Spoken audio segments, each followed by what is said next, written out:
नमस्कार, मैं आशीष उमर उजाला से और इस वक्त मैं कांग्रेस मुख्यालय में हमारे साथ हैं कांग्रेस के राष्ट्रीय प्रवक्ता दीपक झा। हम जानते हैं समझते हैं जिस तरीके के परिणाम आ रहे हैं उन परिणामों को लेकर के पार्टी में कितना उत्साह है और किस तरीके की उनकी रणनीति है, आगे की शाम तक किस तरीके के परिणाम आएंगे, क्या उनका है सोचना। हम चलते हैं, बात करते हैं दीपक से। भाजपा और उनके जो सहयोगी दल थे, अब जनता समझ चुकी है कि उन्होंने 10 सालों में कितने जुमलेबाजी करी थी। तो जुमलों की सरकार जा रही है और इंडिया की सरकार इंडिया के लिए, इंडिया के लोगों के लिए आ रही है।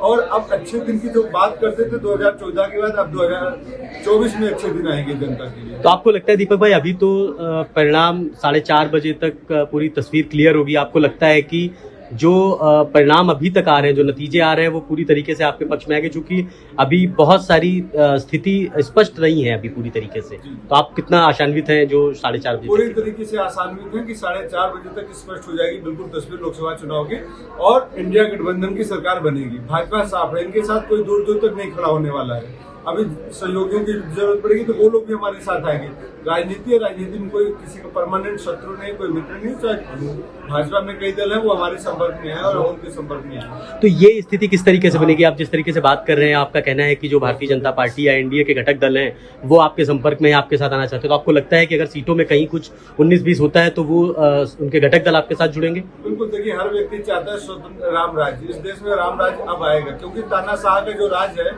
वहाँ कोई काम नहीं करना चाहता। किस तरीके से देश में तानाशाह ने लोगों को, नेताओं को जलील किया है, उनको जेल के अंदर डाला, डराया, धमकाया, अपने साथ लिया है, तो उस तानाशाही का अंत है। और उस तानाशाही के खिलाफ जनता ने वोट किया है और जनता के मैंडेट को समझते हुए जो अन्य दल है वो भी कांग्रेस के साथ और इंडिया गठबंधन के साथ आएंगे। दीपक भाई, जो 400 की बात की जा रही थी, 400 सीटों की बात भारतीय जनता पार्टी करती थी, लेकिन जो नतीजे अभी दिख रहे हैं वो उस तरीके से, आप उसको किस तरीके से समझते? क्या आपको लगता था वो कोई साइकोलॉजिकल या एक उस तरीके का कुछ प्रेशर बिल्डअप या उस तरीके की करने की चीज थी, या वास्तव में उनका कुछ इन डेप्थ का था वो? भाजपा वाले तो नरेंद्र मोदी को भगवान का अवतार, भगवान दैवी पुरुष भी बताने लगे। तो जिनके बापू आसाराम हो तो वो उन लोगों के चाल चरित्र और संस्कार जनता जानती है, इसलिए 400 का नारा दिया था। जुमलेबाजी थी, जैसे महंगाई की मार, भ्रष्टाचार की बात, उसी तरीके से जुमलेबाजी इनके थी कि 400 पार तो कुछ नहीं होने वाला है इन लोगों से। दीपक भाई, क्या लगता है आपको, ऐसे कौन से मुद्दे रहे होंगे जिस पर आपको इस तरीके की सीट्स मिलती जा रही, चूंकि एग्जिट पोल में इस तरीके के बिल्कुल अनुमान नहीं थे? एग्जिट पोल वाले अपने मनमर्जी स्वामी जी को, अपने जुमले स्वामी को खुश करना चाह रहे थे, इसलिए वो नहीं दिखा पा रहे थे। उनकी भी कुछ मजबूरियां रही होंगे, लेकिन हमने वास्तविक मुद्दों पे, वही मैंने कहा ना कि इंडिया गठबंधन ने मुद्दों पे चुनाव लड़ा, भाजपा ने जुमलेबाजी पे।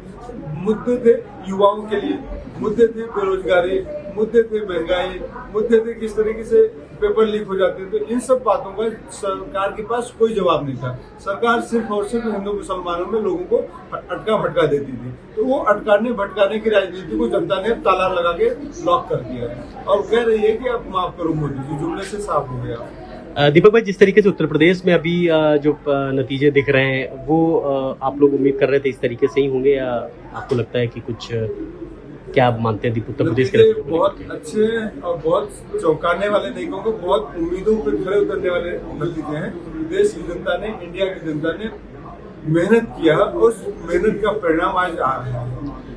दीपक भाई, आखिरी सवाल, जब चूंकि आप लोग गठबंधन में हैं और आपके गठबंधन में बहुत सारे घटक दल हैं, बड़े नेता हैं, आपको लगता है अगर आपकी सरकार बनती है तो प्रधानमंत्री का चेहरा कौन हो सकता है आपके? प्रधानमंत्री का चेहरा भी जैसे हमारे नेताओं ने कह दिया 48 घंटे के अंदर आपको बता देंगे, हमारी सरकार बनेगी। और बिल्कुल 5 बजे की शाम तक अगले 48 घंटे आप नोट कर लीजिएगा, आपको प्रधानमंत्री का नया चेहरा मिल जाएगा इस देश को। उम्मीद की जा सकती है कि वो कांग्रेस से ही होगा, या? बिल्कुल, और निर्णय ले लिया जाएगा और आपको बता दिया जाएगा। आप अपनी उम्मीद और आकलन करते रहिए और हम आपको अपना बताएंगे। Thank you. अगर आप ये वीडियो YouTube पर देख रहे हैं तो हमारे चैनल को सब्सक्राइब करें और बेल आइकन को दबाना ना भूलें। अगर आप Facebook पर ये वीडियो देख रहे हैं तो हमारे पेज को लाइक करें।